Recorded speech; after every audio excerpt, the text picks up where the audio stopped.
বিসমিল্লাহির রহমানির রহিম। প্রিয় দেশবাসী, আসসালামু আলাইকুম। 1978 সালের 3 জুনের প্রেসিডেন্ট নির্বাচনের পূর্বে বাংলাদেশ আওয়ামী লীগ, বাংলাদেশের communist party, national Awami party Muzaffar, জাতীয় জনতা পার্টি, গণ আজাদি লীগ ও পিপলস লীগ জোটবদ্ধ হয়। জোটের নামকরণ করা হয় গণ ঐক্য জোট, সংক্ষেপে গজ। গজের সভাপতি হন আওয়ামী লীগের সভাপতি আব্দুল মালেক উকিল। 60-এর দশকে আওয়ামী লীগ, কমিউনিস্ট পার্টি ও মুজাফফর ন্যাপ একসঙ্গে ইস্যুভিত্তিক আন্দোলন করত। 1973 সালের 7 মার্চ অনুষ্ঠিত প্রথম জাতীয় সংসদ নির্বাচনে আওয়ামী লীগ এককভাবে 293টি আসন পেয়েছিল। তৎসত্ত্বেও 1974 সালে আওয়ামী লীগ, কমিউনিস্ট পার্টি ও মুজাফফর ন্যাপের সঙ্গে ত্রিদলীয় ঐক্যজোট গঠন করেছিল।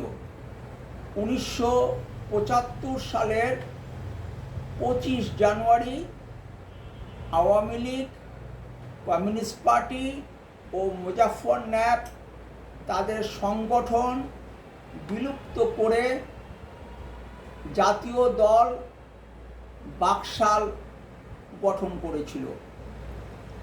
বাকশালের বিরোধিতা করে জাতীয় জনতা পার্টির সভাপতি জেনারেল অবসরপ্রাপ্ত আতাউল গনি ওসমানী সংসদ থেকে পদত্যাগ করেছিল ও আওয়ামী লীগের রাজনীতি ত্যাগ করেছিল। গণ আজাদি লীগের সভাপতি মৌলানা আব্দুর রশিদ তর্কবাগীশ দীর্ঘদিন পূর্ব পাকিস্তান আওয়ামী লীগের সভাপতি ছিলেন। ডক্টর আলিমাল রাজি বেসিক ডেমোক্রেসি সময় পূর্ব পাকিস্তান প্রাদেশিক পরিষদের সদস্য ছিলেন। স্বাধীনতার পর যখন ন্যাশনাল আওয়ামী পার্টি ভাসানী ছিন্ন ভিন্ন হয়ে পড়েছিল, তখন তিনি ন্যাপ ভাসানীতে যোগ দিয়েছিলেন। ন্যাপের সাধারণ সম্পাদক হয়েছিলেন।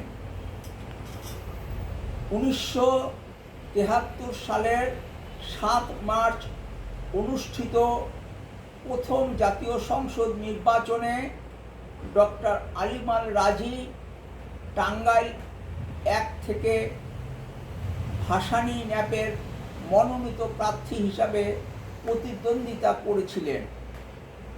আওয়ামী লীগ কারচুপি করে ডক্টর আলিমাল রাজিকে পরাজিত করেছিল।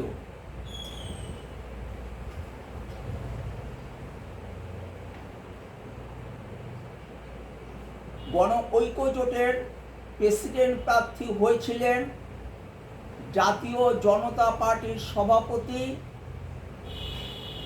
জেনারেল অবসরপ্রাপ্ত আতাউল গনি ওসমানী।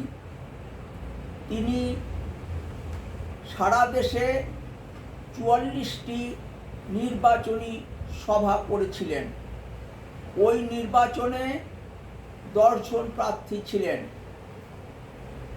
জেনারেল ওসমানী দ্বিতীয় অবস্থানে ছিলেন। তিনি গোপালগঞ্জ, হবিগঞ্জ ও নারায়ণগঞ্জে বিজয়ী হয়েছিলেন। নির্বাচনের পর গণ ঐক্যজোট গজ ভেঙে যায়, আওয়ামী লীগও ভেঙে যায়। ভেঙে আওয়ামী লীগ মালেক ও আওয়ামী লীগ মিজান নামে দুইটি রাজনৈতিক দল আত্মপ্রকাশ করেছিল। পিপলস পার্টি পরবর্তীতে কখনোই আওয়ামী লীগের সঙ্গে জোটবদ্ধ হয়নি। ভালো থাকবেন। সম্ভব হলে দেশ পরিচালনার নীতি ও পদ্ধতির পরিবর্তন নিয়ে কথা বলতে রাজনীতির আড্ডাখানা বলে পরিচিত রহমত রাব্বানা ও রুম্মানে বেড়াতে আসবেন। ফি আমানিল্লাহ। আল্লাহ হাফেজ। বাংলাদেশ জিন্দাবাদ।